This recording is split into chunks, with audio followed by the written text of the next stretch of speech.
آپ صلی اللہ علیہ وسلم کے خلاف بدتمیزی کی جاتی ہے، آپ صلی اللہ علیہ وسلم کو برا بھلا کہا جاتا ہے، اس کے بعد بھی ملک کے ادارے حرکت میں نہیں آتے، پولیس پرشاسن حرکت میں نہیں آتا، عدالتی نظام حرکت میں نہیں آتا۔ آپ حضرات کو سوشل میڈیا کے مادھیم سے یہ خبر پہنچ چکی ہوگی کہ اس ملک کے اندر پیدل پہ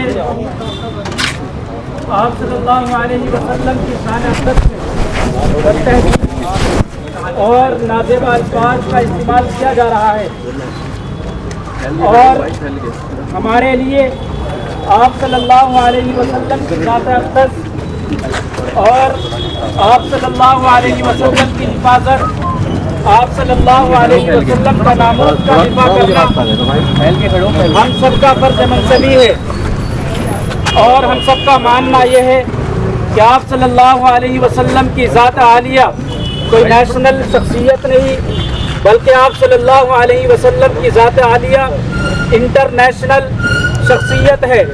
اور قرآن کریم کے اندر اللہ رب العزت نے آپ صلی اللہ علیہ وسلم کے تعلق سے یہ بیان نہیں کیا وما ارسلناک الا رحمۃ للمسلمین۔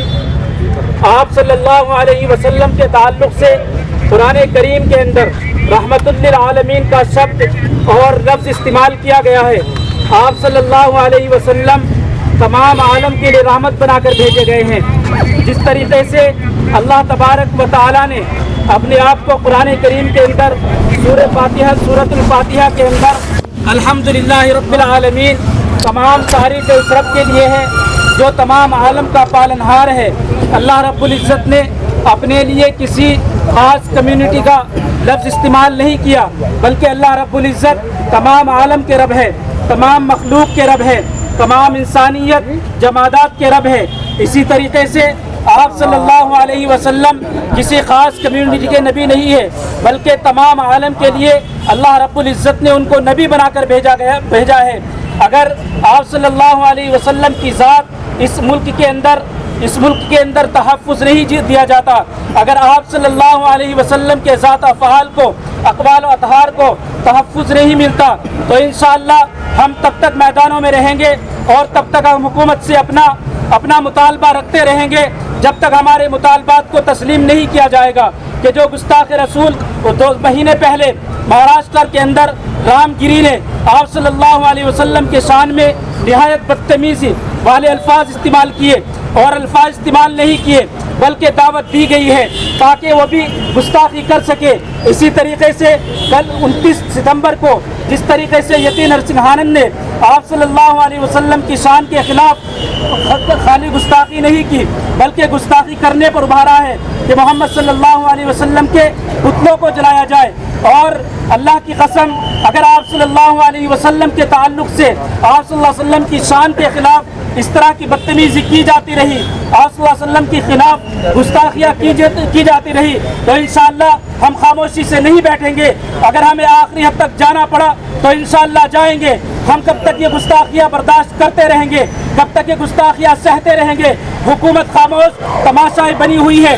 آخر قانون نافذ کرنے والے ادارے کہاں ہیں؟ آخر پرشاسن کہاں ہے؟ چھوٹی موٹی اگر مسلمان کوئی بدتمیزی یا ٹپری کر دیتا ہے تو وہ ملکی ادارے اور سرکاری ادارے، امن و شانتی والے ادارے فوراً مسلمان کو گرفتار کر لیتے ہیں۔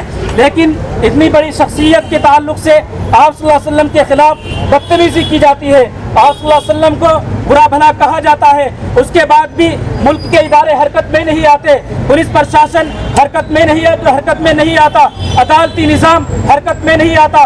آخر یہ وجہ کیا ہے؟ ہمارے نبی صلی اللہ علیہ وسلم کے خلاف اس طرح کی گستاخیاں عام ہو رہی ہے اور ہمارے جذبات سے کھلواڑ کیا جا رہا ہے۔ آخر کب تک ہم یہ سہتے رہیں گے؟ حکومت وقت کو بتا دینا چاہتے ہیں اور حکومت کی بات سن لے۔ اگر آپ صلی اللہ علیہ وسلم کی شان کے خلاف آپ لوگوں نے اس گستاخ ملعون مردود کے کے خلاف کارروائی نہیں کی تو انشاءاللہ ہم جس حد تک بھی ہمیں جانا پڑا قانون کے انوسار انشاءاللہ ہم جائیں گے. اگر غازی آباد میں ہمیں دھرنا پردرشن کرنا پڑا تو انشاءاللہ جائیں گے.